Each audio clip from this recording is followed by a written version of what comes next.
Shalom Bapak Ibu yang terkasih dalam Tuhan Yesus. Selamat bertemu kembali dalam persekutuan Komisi Usia Indah Chongsin.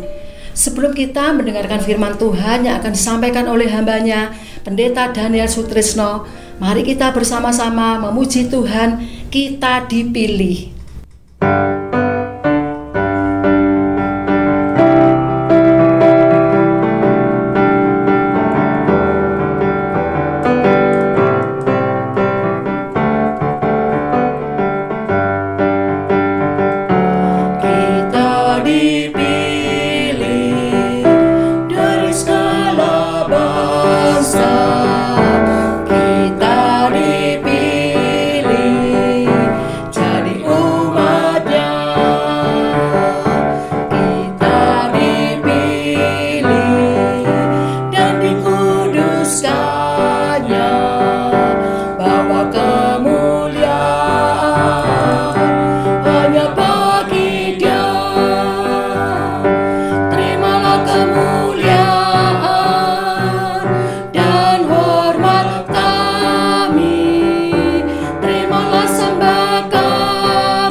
Baiklah Bapak Ibu Komisi Usia Indah Chongsin yang saya kasihi, sebelum kita mendengarkan firman Tuhan, mari kita masuk di dalam doa.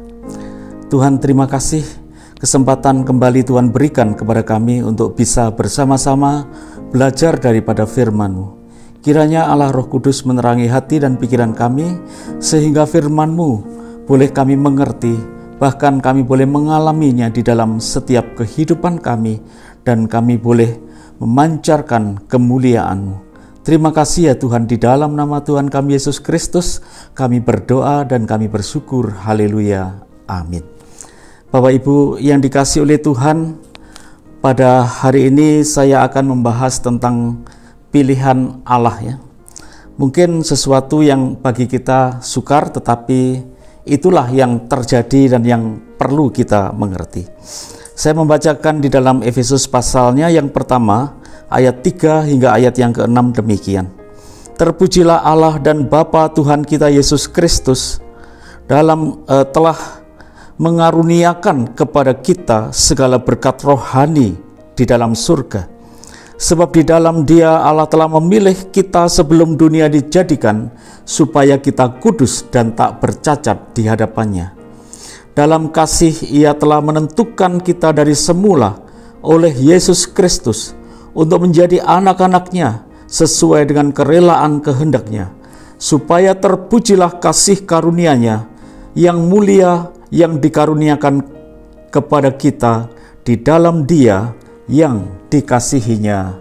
Amin. Bapak Ibu yang tergabung dalam Komisi Usia Indah Chongsin, Hari Selasa yang lalu saya telah membahas tentang satu tema, yaitu bagaimana kelahiran baru itu terjadi, yaitu di mana hati kita dibukakan oleh Roh Kudus sehingga dimampukan kita menjadi percaya dan kita beroleh hidup yang kekal. Namun jauh sebelum daripada terjadinya kelahiran baru, di situ ada sesuatu yang jauh sebelumnya telah terjadi, yaitu apa yang dinamakan pilihan Allah.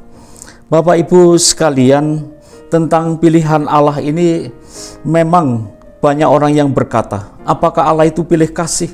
Ada yang dipilih untuk diselamatkan, ada yang dipilih juga untuk binasa. Untuk mengerti hal itu kita tidak perlu khawatir, karena Allah kita adalah Allah yang kudus, sehingga Dia tidak pernah merasa benci atau dendam kepada siapapun. Demikian juga Allah yang maha tahu jauh sebelum dunia dijadikan, maka pemilihan tersebut tidak akan pernah keliru. Oleh sebab itu ketika kita dipilih oleh Tuhan, kita sungguh mengucapkan syukur kepadanya. Bapak Ibu yang dikasihi oleh Tuhan, maka di sini firman Tuhan jelas-jelas mengatakan kepada kita, sebab di dalam Dia Allah telah memilih kita sebelum dunia dijadikan. Sungguh berbahagia ketika kita dipilih oleh Tuhan. Mendengar kesaksian dari rekan dosen yang mengajar bersama-sama saya dulu di STTI Alawang, yaitu Bapak Wage atau Wagiono Sumarto. Beliau menceritakan tentang kisah cintanya yang begitu menarik sekali, dan ketika dia melamar istrinya. Pada waktu itu dikatakan wanita itu sangat-sangat jarang, sangat-sangat sulit ya. Sehingga ketika melamar itu bersama-sama ada dua orang yang sedang melamar. Yang satu yaitu Pak Wage ini, yang satunya adalah orang lain.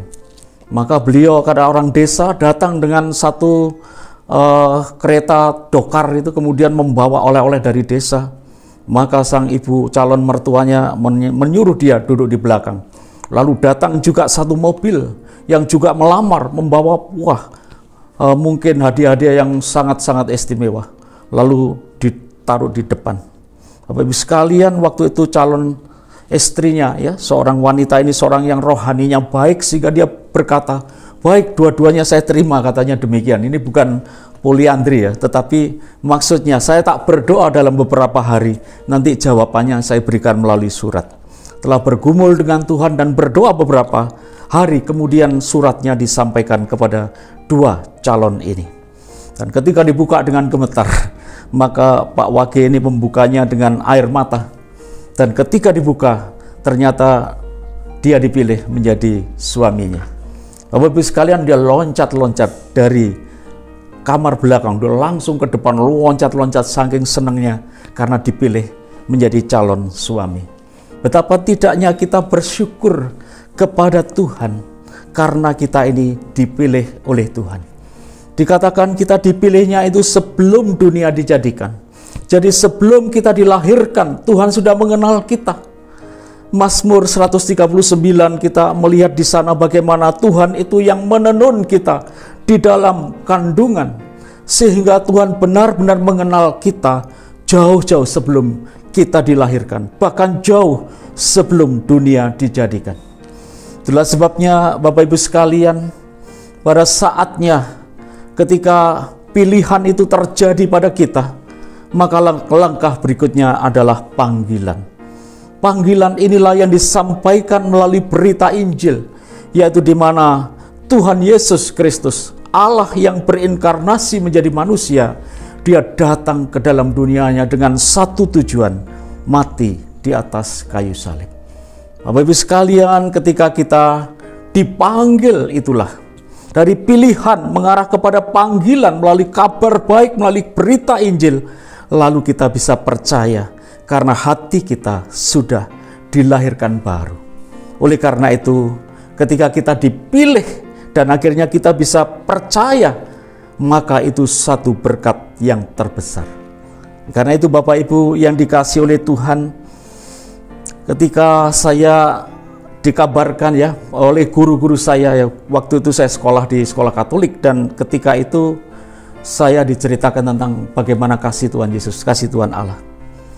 Ketika saya mendengar dan saya ketika melihat akan salib yang besar di ruang ibadah orang Katolik itu, saya meneteskan air mata. Satu sosok manusia yang dipaku tergantung di atas kayu salib. Sejak saat itu saya pergi ke sekolah minggu karena diingatkan oleh orang tua saya, oleh mama saya supaya pergi ke gereja. Dan sejak saat itu saya menjadi orang yang cinta gereja dan sering di rumah Tuhan. Dan akhirnya pun saya dipilih menjadi hambanya. Bapak Ibu yang dikasihi oleh Tuhan, itulah proses pemilihan. Ketika seandainya di dalam dunia ini digambarkan dengan satu pintu, maka pintu depan itu ditulis semua orang boleh datang, boleh masuk ke dalam ruangan. Tetapi yang bisa masuk itu hanya orang yang dipilih. Karena ketika dia masuk dan menoleh ke belakang, di situ ada tulisan, Anda telah terpilih. Bapak Ibu yang dikasihi oleh Tuhan, kita bersyukur karena kita dipilih oleh Tuhan.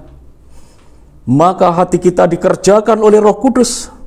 Dan ketika panggilan untuk percaya kepada Tuhan Yesus itu kita terima, dan kita bisa menanggapi, lalu menerima Tuhan Yesus sebagai juru selamat di dalam hati kita, sehingga dengan demikian kita memiliki jaminan hidup yang kekal. Nah, itulah sesuatu yang kita syukuri karena tidak semua orang. Allah memilih setiap manusia berdasarkan kedaulatannya. Dan kalau pilihan itu ada pada kita, sehingga dimungkinkannya kita percaya dan menanggapi berita Injil, itu satu berkat yang luar biasa. Ketika kita memiliki Tuhan Yesus, kita memiliki segala-galanya. Karena di dalam Tuhan Yesus ada jaminan, baik di dalam dunia ini maupun ketika kita tinggalkan dunia ini. Lalu apa hasilnya jikalau kita dipilih oleh Allah dan benar-benar kita sudah berada di dalam Tuhan Yesus Kristus, di dalam keselamatannya? Maka ayat yang keempat dikatakan, supaya kita kudus dan tak bercacat di hadapannya. Jadi ketika pemilihan itu terjadi dan kita menanggapi dan kita percaya, akhirnya kita memiliki persekutuan yang indah melalui firman-Nya dan bahkan melalui doa-doa kita. Maka di prosesnya hidup kita makin hari makin dikuduskan, tak bercacat celah, makin hari makin disempurnakan. Itu proses daripada pemilihan Allah, sampai akhirnya suatu saat Tuhan berkata, sudah cukup anakku, pulanglah. Dan kita boleh pulang dengan sukacita. Kiranya firman Tuhan boleh menguatkan kita, membuat kita bersyukur ketika kita dipilih oleh Tuhan. Dan bahkan kita boleh diberi kesempatan untuk percaya dan dibentuk oleh Tuhan di dalam dunia ini, sehingga pada akhirnya kita boleh diselamatkan dan keselamatan itu boleh menjadi kenyataan dalam kehidupan kita masing-masing. Tuhan memberkati, menopang kita sekalian. Mari kita masuk di dalam doa. Tuhan, terima kasih karena dari tengah-tengah dunia yang Kau memilih kami supaya kami bisa menjadi percaya. Terima kasih Engkau memanggil kami melalui berita kabar baik, yaitu Injil keselamatan. Bahwa Allah sudah datang ke dalam dunia untuk mati di atas kayu salib, menggantikan, menanggung segala dosa dan kesalahan kami. Terima kasih ya Tuhan, karena kami percaya Engkau sedang memproses kami melalui berbagai hal, sakit, penyakit, penderitaan, kesusahan. Proses-proses ini membuat kami menuju kepada kesempurnaan, sehingga pada akhirnya kami boleh pulang ke rumah yang kekal. Terima kasih Tuhan, kuatkan kami semua di tengah-tengah proses ini, juga di tengah-tengah corona ini yang tentunya membuat kami diproses oleh Tuhan untuk menjadi lebih baik, dikuduskan, disempurnakan. Berkati Komisi Usia Indah Chongsin, berkati dimanapun kami berada. Di dalam nama Tuhan kami Yesus Kristus, kami mengucap syukur dan berdoa. Haleluya. Amin.